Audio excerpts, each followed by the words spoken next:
You go for it. Yeah, they give you a copy after too. Yep. So let's see, where is that ability?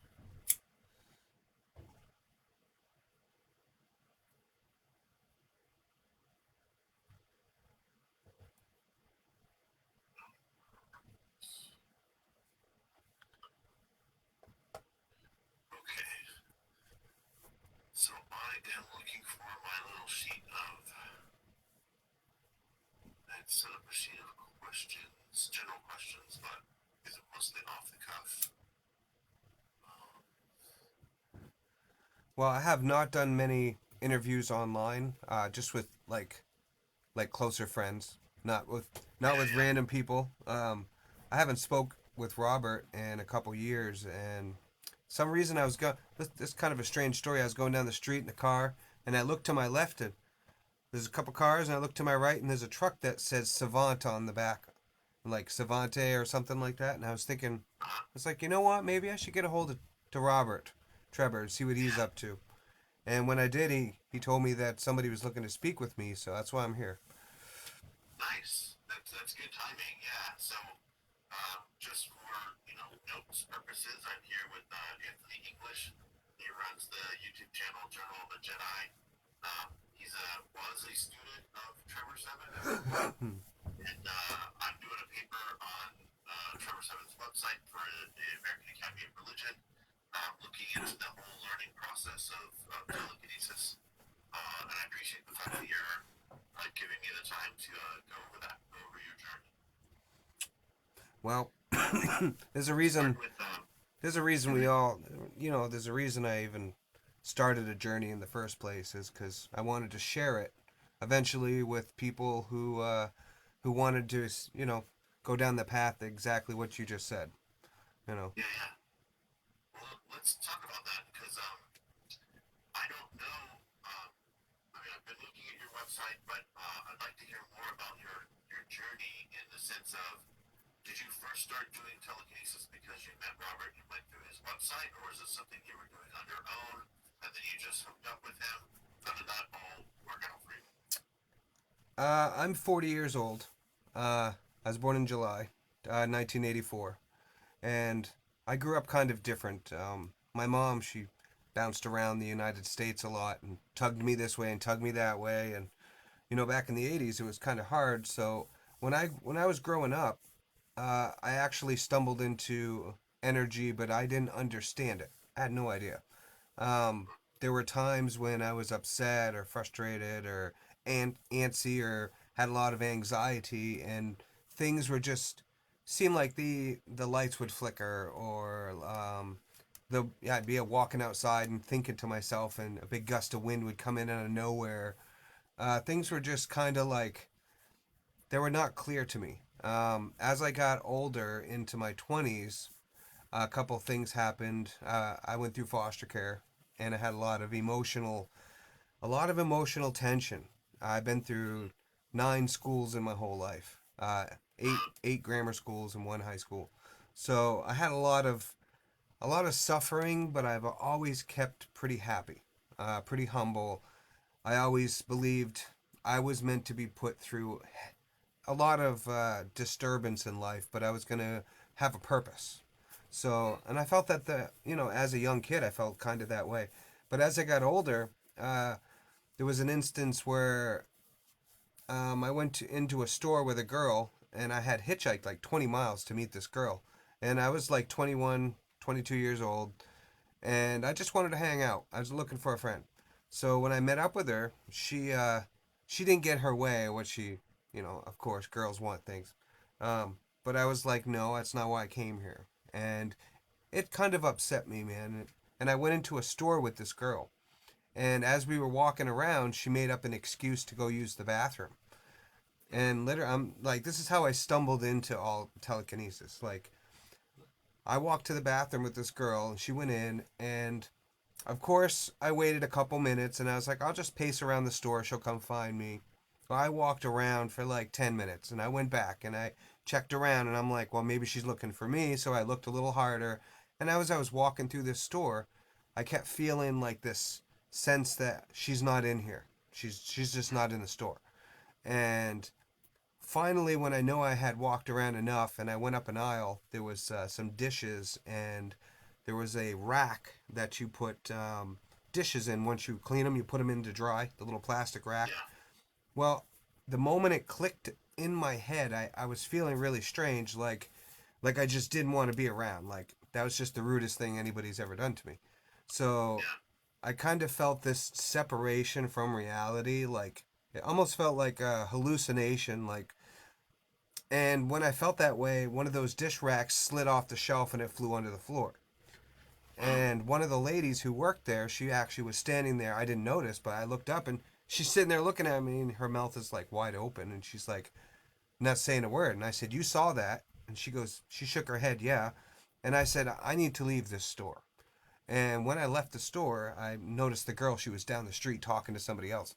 So Oh, I was right, and it was the feeling of, I'd say, my whole life been being disappointed, and then putting a little faith into somebody finally and being disappointed. That separation, like, I felt like I wanted to be invisible. And I think what I did is I remembered that feeling. I remembered that situation because I knew there was something weird that happened. But yeah. 10 years later, I bumped into Trevor Seven's video on YouTube. And it was Okay. just Trevor sitting there with a piece of tinfoil, was standing up, and he's breathing and stuff, and it tips forward and it falls over. And right there and then, I was like, I looked at him and I said, he's not a magician. I said, this Right. guy's figured out something to do with what happened to me when I was a kid.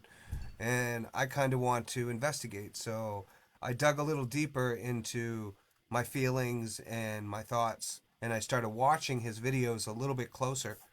And I What year was realized, this again that you first saw the first video? 2017. Okay. So it How was long after he started the channel? maybe like 3 years. I think so. I Yeah. think I've been doing a little long, little less time than him. I've been doing it for, my channel's been on there since 2017. So, Right. um, but I didn't know what I was doing, but my life wasn't good. So I kind of like, I begged and pleaded one night because I saw my life going down the wrong path, and I had been with a girl for 12 years, and I was like, I want to be able to move things. I want to be able to do this. And I know I did it as a kid, but I don't know how. I want to Yeah. remember. I want to remember how. And about a couple weeks later, this thought came to my head of taking two magnets that are very powerful and pushing them together, negative to positive, of course, they'd come together. Well, if you put them the other way, you have a hard time pushing them together. So there was this force that I've always been kind of like intrigued by. Like, okay, there's energy there, but I can't feel it. I can put my Right. hand in between two magnets that won't come together, but I don't feel anything there.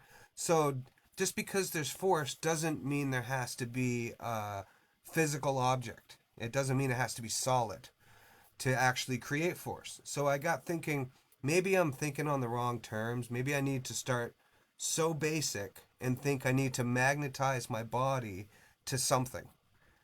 What's magnetic? And I got thinking tinfoil. No, it's not magnetic by a magnet, but maybe this guy that I'm watching has figured out something you can do with anything. So I Right. started playing with tinfoil. I stuck it up on the table and I started rocking it. My channel's a journal. If you go back to my first video, there's 1,050 videos. You go back That's to a the, lot. yeah, and they're all different, and it's progress. Every single day, I got devoted to doing something new. And my first video, I didn't know what I was doing. It's me listening. Right. If you go back to it, you hear Trevor I can hear Seven. Trevor. Right, Yeah. you hear him on the video. So I was listening to him, trying to think of how to magnetize this object, and I decided to record it. And I was like, I'm gonna be a coach. I'm gonna be my own coach. So I'm gonna record these videos, these trainings. I'm gonna record like every one of them, and then I'm gonna watch them. And then once I watched them, I started seeing this connection over a few weeks take place. I saw the foil not tipping over as much. I saw it moving and turning more. I saw something was happening where I was becoming bonded to it. And that's empathy. That's what Trevor is based on. Like his teachings are know the object as if you loved it in a way. Right. So once I realized I could move foil, I put it on a needle. I made a psi wheel, and all of a sudden it started spinning just like crazy. I wasn't even trying. I was sitting there just staring at it. But I had played with it so long that my body became magnetized. Yeah. But I had to be in the right mood in order to use energy in the first place. So I stumbled on how to use energy from my body, and I stumbled on magnetism, and I kind of threw them together, and I started going crazy with ideas. I started becoming like scientifically, how do you bond with this? How do you bond with that? How do you do it inside? How do you do it outside? Can you do it outside? And At any of those experiments, did you do any kind of practices like Trevor says that he was doing qigong and as part of his stuff? So did you ever do qigong? No. I didn't have any experience in this until I stumbled on to his video 7 years ago. There was no thought of it. There was no, I want to do this. There was no studies. There was no books. It was strictly, oh my God, I remember moments when something happened as a kid. I want to remember how to do it. And Yeah. I knew it wasn't fake because I had blown lights before, just upset, like just flicking light switches on and multiple. I'm not talking one light. I'm talking three lights in like 30 seconds. So I've been in situations where my emotions were very powerful, but my body was so at peace still because I'm not an angry person. I don't want to be upset. Like I've lived that life. I went through like 10 foster homes. I went through a lot of pain and stuff, but I was never abused. I was mentally picked on, I guess. So it wasn't like I was hurt or anything. I didn't have pain to go by. So my training doesn't revolve around pain or any type of anger. It's very much letting go of who you are. I know how to let go of almost feeling here because of what I've been through in my life. It's a different transition. It's like I feel like I could come around you and be seen, or I could choose not to, and Okay. that's when I'm training. Like animals find me and birds find me and people tend to pop out of nowhere. Like things strange happen when you're training out in nature. Uh, Yeah. this world is kind of like it's governed by something that's balancing everything that's happening is balanced.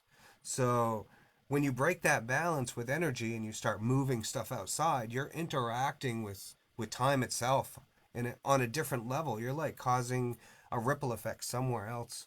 And I do believe Yeah. in that. Like that's how I feel, like truly, like I've done a lot of stuff, but I've always kept it really like loving and compassionate, like for Yeah. nature and stuff like that.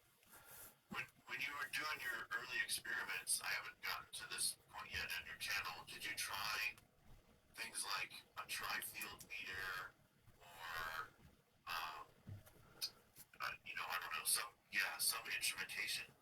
This How did those go? This Yeah. uh this is a EMF detector. I bought this kind of because I was on the idea that a lot of the equipment that's around people is dangerous and they don't know it. So I Yeah. kind of bought this for a different reason. But when I got into energy work, I started having like scientific ideas. I was like, well, what happens if I hold this and I Yeah. train? Well, I noticed the numbers fluctuate all the time. They bounce. I've overloaded the system a couple times just holding it. Uh, Yeah. just thinking and being under condition that you feel like you're awake but you're sleeping. Like my body. Is it Yeah, go ahead. when it does that? Is it on the electrical setting or the magnetic setting? When Both. you're seeing the fluctuations? Both. I, Okay. I see energy more on the I see more electrical on the inside, but when I go outside, more magnetic energy is natural. So I think when you're inside, you're sort of limited, but when you're outside, you're attracting a lot of energy from around you. So you're kind of pulling in magnetically. You're pulling in energy. So Yeah. it goes off outside, and both a lot of times, both sensors will be triggered. Um, but on the inside, it's harder to do magnetics than it is electrical. I can fluctuate electricity really easy, but magnetic wise, it's a little tougher. Yeah, that's interesting. I'll have to try to play with my own tri-field